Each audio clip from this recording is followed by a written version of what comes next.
The Little Ghost Who Was a Quilt. Written by Real Nason, illustrated by Byron Eggensfiler.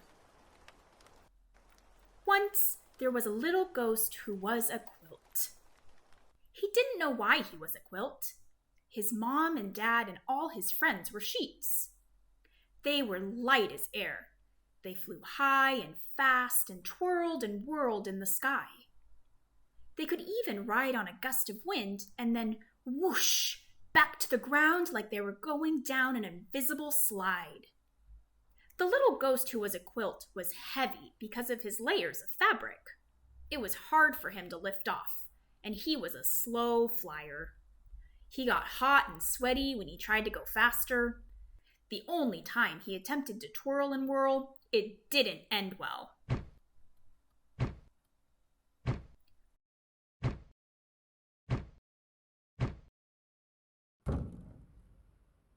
One day, he and his friends were at the park when they heard someone coming. The others zoomed away because ghosts are terrified of people. But the little ghost couldn't escape quickly enough. He flopped over a bench. A family came along, and a little boy who was eating an ice cream cone sat down beside him. The little ghost had never been so close to a human before, and he felt fear in every fiber of his fabric. The boy only stayed a few minutes, but he dropped a big blob of melted ice cream right on the little ghost's face. Later, when the other ghosts saw him, they laughed at the stain on his forehead. The little ghost was embarrassed and also very sticky. The little ghost didn't like being different.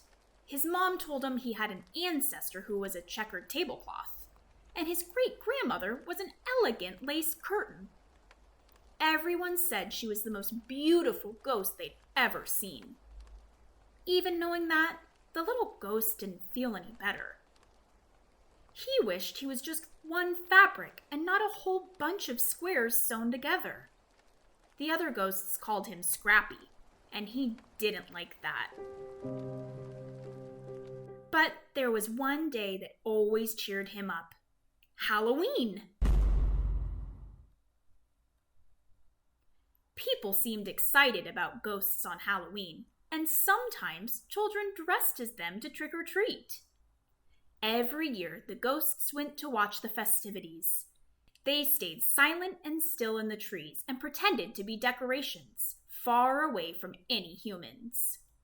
Too heavy to hover, the little ghost who was a quilt usually draped himself over a clothesline. He never had a very good view. This year, he had a better plan.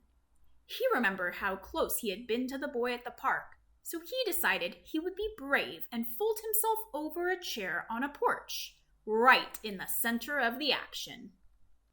Halloween night came, and the little ghost flew as fast as he could, but he was only halfway across the lawn when he heard people coming. At the last possible second, he flopped over the porch rail. A mom walked up the driveway with a little girl dressed as a ballerina. While the girl trick-or-treated, the mother asked the man at the door something. The next thing the little ghost knew, the mom had picked him up. He was so scared, he thought his seams might come unstitched. The mom wrapped the little ghost around the girl and put them both in a wagon. The girl had been cold, and now the little ghost was keeping her warm. He could hardly believe what was happening.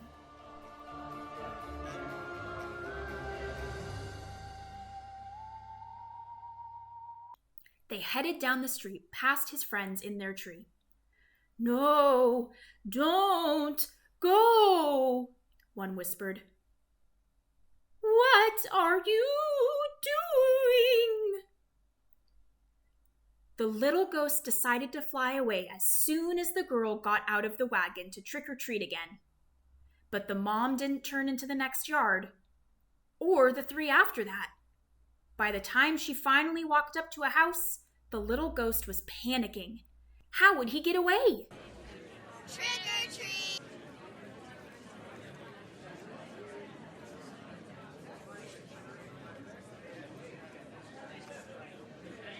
The mother parked the wagon and carried the girl and the little ghost into the house. The little ghost didn't know what to do. He reminded himself to stay calm and be brave.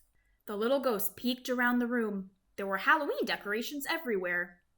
He even saw a branch trimmed with lollipop ghosts. They looked just like his friends in the tree.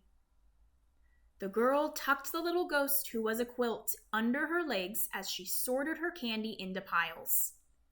He felt surprisingly cozy. Maybe things would turn out okay after all. The girl ate a chocolate bar, and when she wiped her sticky fingers on the little ghost, he didn't even mind. After the little girl was asleep upstairs, her mom gently folded the little ghost, who was a quilt. She smiled and admired his fabrics and traced her fingers along a line of his stitching. It tickled. She set the little ghost on the couch and went upstairs too. When she was gone, he flew into the fireplace and out the chimney. His smile was 3 squares wide. The little ghost's friends cheered and rushed over to him. They were amazed by his courage and wanted to hear every detail of his adventure. They flew slowly along with him all the way home. The little ghost was so happy that he felt like he was floating without even trying. Everything that had happened was because he was a little bit different. Everything had happened because he was a quilt. The end. Happy Halloween and thanks for watching.